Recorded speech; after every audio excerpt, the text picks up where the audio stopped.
इस खंबे पर धूप से परछाई पड़ता था और इसके ज़रिए अंदाज़ा लगाया जाता था कि कौन सा दिन है, कौन सा महीना है और कौन सा का झुकाव कितना है, ग्रहों की दूरी कितनी है, इन सभी चीज़ों का अंदाज़ा लगाया जाता था उस ज़माने।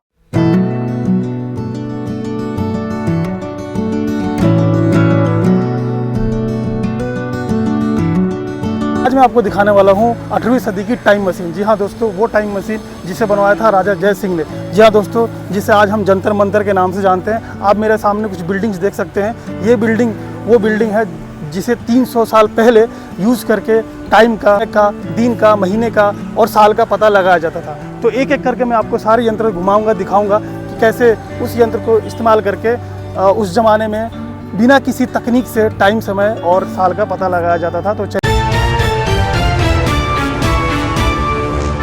तो दोस्तों, जैसे आप एंट्री करेंगे, आप सामने देखेंगे तो आपको बिल्डिंग दिखाई देगी। और पहले ये वाइट कलर का हुआ करता था, लेकिन बाद में इसे पेंट करके रेड कर दिया गया, लाल कर दिया गया है। और सभी बिल्डिंगों का, सभी यंत्रों का अलग अलग इस्तेमाल है। तो सबसे पहले मैं आपको ये वाला यंत्र दिखाऊंगा, इसका क्या इस्तेमाल था उस ज़माने में और इसको कैसे यूज़ किया जाता था। तो पहले मैं आपको ये दिखाऊँगा, फिर बाद में ये सारे यंत्र हम कवर करेंगे। तो चलिए आगे बढ़ते हैं। तो ये है मिस्र यंत्र। जैसा आप सामने देख सकते हैं, हार्ट शेप का, दिल के आकार का ये यंत्र है। और इस एक यंत्र में 5 यंत्र हैं। और इस यंत्र से अपने देश के टाइम नहीं बल्कि बाहर विदेश का भी टाइम पता चलता था, यानी कि और भी देशों का इसमें टाइम पता चलता था। और साइड में आप देखेंगे लेफ़्ट और राइट में तो आपको कुछ यंत्र दिखाई दे रहे होंगे।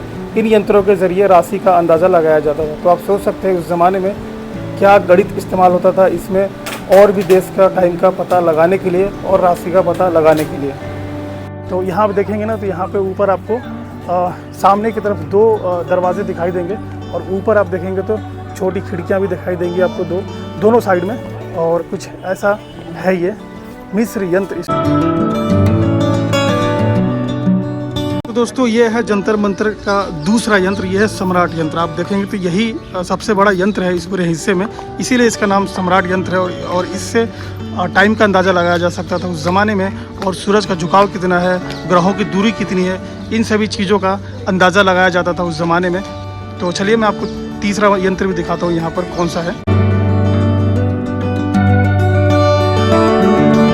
तो दोस्तों, ये है यहाँ का तीसरा यंत्र, जो है राम यंत्र। राम यंत्र राजा जय सिंह के जो दादाजी थे उनका नाम था राम, उनके नाम पर ये यंत्र का नाम पड़ा है राम यंत्र। और यहाँ देखेंगे तो आपको नीचे जाने का रास्ता दिखाई देगा, ये है नीचे जाने का रास्ता। और इसमें 3 मेहराबदार आपको दीवारें दिखाई देंगी, यहाँ पर देख सकते हैं आप। और मैं आपको थोड़ा करीब से दिखा दूँ तो सामने आपको एक खंबा दिखाई दे रहा होगा, और खंबे के नीचे आप देखेंगे तो यहाँ पर 30 मेहराबदार सिलाएँ दिखाई देंगी। इन सिलाओं में आप रेखा देख सकते हैं, यानी लकीरें देख सकते हैं। थोड़ा सा जूम करके मैं आपको दिखाऊँ तो लकीरें हैं इस मेहराबदार सिलाओं में। इसके ज़रिए, यानी इन्हीं में ही वो राज छुपा था। जो खंबा है, इस खंबे पर धूप से परछाई पड़ता था और इसके ज़रिए अंदाज़ा लगाया जाता था कि कौन सा दिन है, कौन सा महीना है और कौन सा साल है। तो ये यंत्र दिन में इस्तेमाल होता था। तो देख सकते हैं आप, अंदाज़ा लगा सकते हैं कि यार क्या टेक्निक उस ज़माने में यूज़ होता था। आप देख सकते हैं इसमें लाइनें आपको दिखाई देंगी, बारीक लाइनें दिखाई देंगी आपको, देख सकते हैं। तो इन लाइनों के ज़रिए ही अंदाज़ा लगाया जाता था धूप के परछाई से। तो इस राम यंत्र के पीछे ही मौजूद है मून यंत्र। ये राम यंत्र से थोड़ा छोटा है, आप देखेंगे तो ये राम यंत्र से छोटा है। और सामने आप देखेंगे तो ये है नीचे जाने का रास्ता। इसके नीचे मेहराबदार आपको छोटी खिड़कियां दिखाई देंगी, लेकिन ऊपर आपको खिड़कियां नहीं दिखाई देंगी। और मैं आपको थोड़ा करीब से दिखा दूं तो देख सकते हैं इसमें भी सेम एक बीच में खंबा बनाया गया है और चारों तरफ आपको 30 मेहराबदार सिलाएँ दिखाई देंगी, जैसा कि राम यंत्र में भी मैंने आपको दिखाया था। आप देख सकते हैं इसमें भी लाइनें हैं और देख सकते हैं इसी के ज़रिए, यानी इस खंबे के ऊपर चांद का रोशनी पड़ता था और रात में अंदाज़ा लगाया जाता था यहाँ पर दिन, महीना और साल का। तो आप देखेंगे तो ये थोड़ा सा उससे डिफरेंट दिखाई देगा, यानी कि आप देखेंगे तो यहाँ पर 3 मंजिल में आपको खिड़कियाँ दिखाई देंगी मेहराबदार। लेकिन इस वाले में मैं आपको थोड़ा सा दिखा दूँ तो यहाँ तो कोई आपको मेहराबदार खिड़की नहीं दिखाई दे रही है। लेकिन आप बैक साइड यानी पीछे की साइड जाएंगे, यानी कि आप देखेंगे कि चाँद इधर से निकल कर उस तरफ जाता था। तो इसके हिसाब से इसको बनाया गया है। आप यहाँ से देखेंगे तो आपको वो मेहराबदार खिड़कियाँ दिखाई देंगी। यहाँ से आप देख सकते हैं, यहाँ से वो मेहराबदार खिड़कियाँ स्टार्ट हो गई हैं और इनसे ही वो चांद का रोशनी पड़ता था उस खंबे पे। इस वाले बीच में जो खंबा है उस खंबे देख सकते हैं भाई, ऐसे ऐसे यंत्र है यहाँ पर। 300 साल पहले कैसे लोग क्या गणित इस्तेमाल करते थे और क्या दिमाग था भाई कि बिना कोई तकनीक के, 3 समय, साल का अंदाज़ा लगाया जाता था उस ज़माने।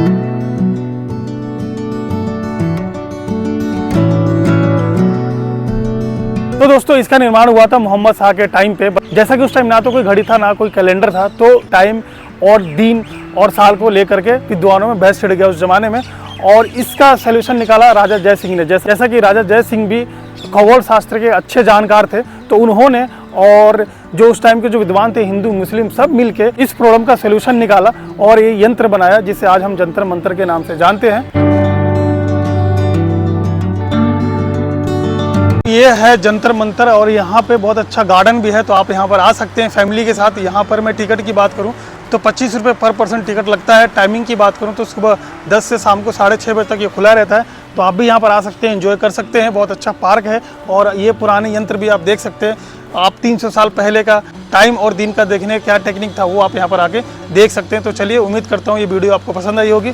वीडियो पसंद आया तो वीडियो को लाइक कर लेना, चैनल पे नए हो तो चैनल को सब्सक्राइब कर लीजिए। चलिए मिलेंगे किसी और नए वीडियो में, तब तक अपना बहुत ख्याल रखें। जय हिंद, खुदा हाफिज़।